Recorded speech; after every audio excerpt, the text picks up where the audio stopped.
Thanks so much for joining us here on a Thursday. And normally Thursday turns out to be USDA Weekly Export Sales Day, and in fact it is.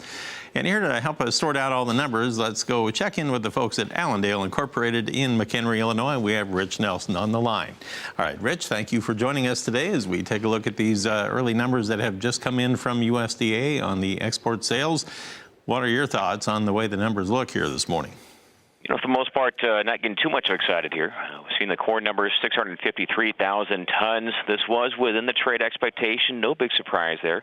Soybean sales beginning to slip a little bit here, 115,000 metric tons. That was under the trade's average guess. Keep in mind, our average guess these past 2 days has been bumped up due to our unnaturally large old crop soybean sales. Soy meal, 132,000 tons within the trade's estimate. 17, same thing for soybean oil. Over on the wheat side, 543,000 tons. That actually was pretty good. And keep in mind, this is still early in the brand new marketing year for wheat. Over on grain sorghum, 62,000 tons. Cotton, in fact, 594. And wrapping things up with the rice side of things here, 49,000 tons here in this most recent week. Okay, so now what do you look for in today's trade now that we know what all these numbers are here? What are your first thoughts today? You know, we're still more or less looking at weather side of things here, obviously, and for right now, that is still suggesting maybe a little pressure in the short term. One thing we have noticed in the past 7 days, maybe a little net dryness going on for portions of the western corn belt, but for right now, the east is still getting above normal rainfall. So for the very short term, we're going to suggest a still market setback here for today and maybe into tomorrow as well. Well, when I came in, we had the corn market basically about a penny lower overnight, and we'll take a look now since these export sales numbers came out. We drifted a little bit lower, and we have July corn down 3.5. I guess your more active September contract down 3.5, and December new crop corn currently 3.5 lower as well at 383.25. And if we look at the soybean trade this morning, after that very poor soybean export sales number compared to what we have been used to, we now have the August soybeans 3.25 lower at 919.25, and November new crop down 3 at 924.75. On to the wheat trade. Here we had the export sales that were actually pretty decent, I guess. The July contract on Chicago down 6.25 though. September down 6.75 at 472.75.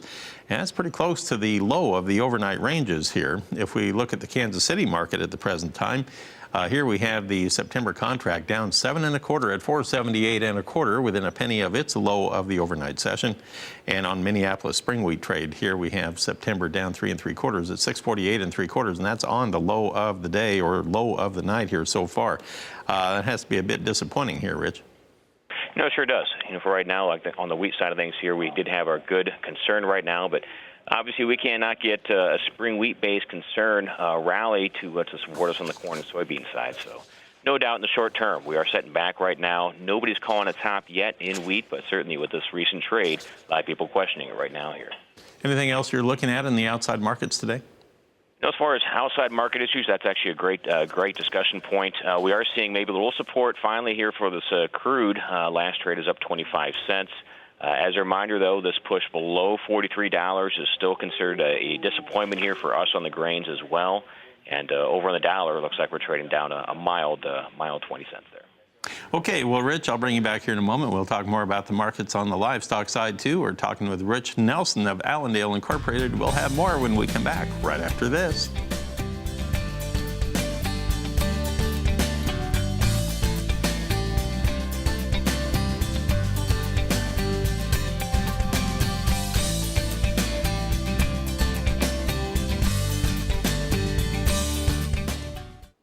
We are talking with Rich Nelson of Allendale Incorporated in McHenry, Illinois, and we're talking export sales this morning.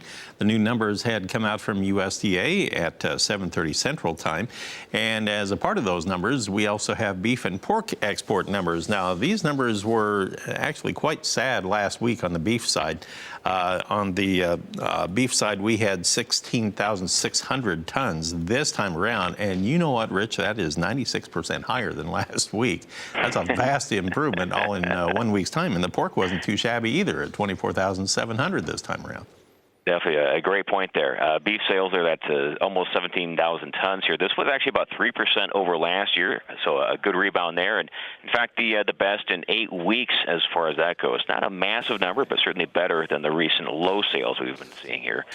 Pork numbers here at that almost 25,000 metric tons. This is actually the best sale in 9 weeks. And exciting for us on the pork side, it is normal for pork sales to pick up a little bit right now. What's exciting is the fact that maybe it's a little higher than expected here. In fact, a full about 22% over last year at this time. Okay, we have a couple livestock-related reports coming out from USDA. One is today, one is tomorrow. One is the cold storage report coming out after the close today at 2 p.m. Central Time. And then tomorrow, to wrap up the week, we'll have the monthly cattle and feed report.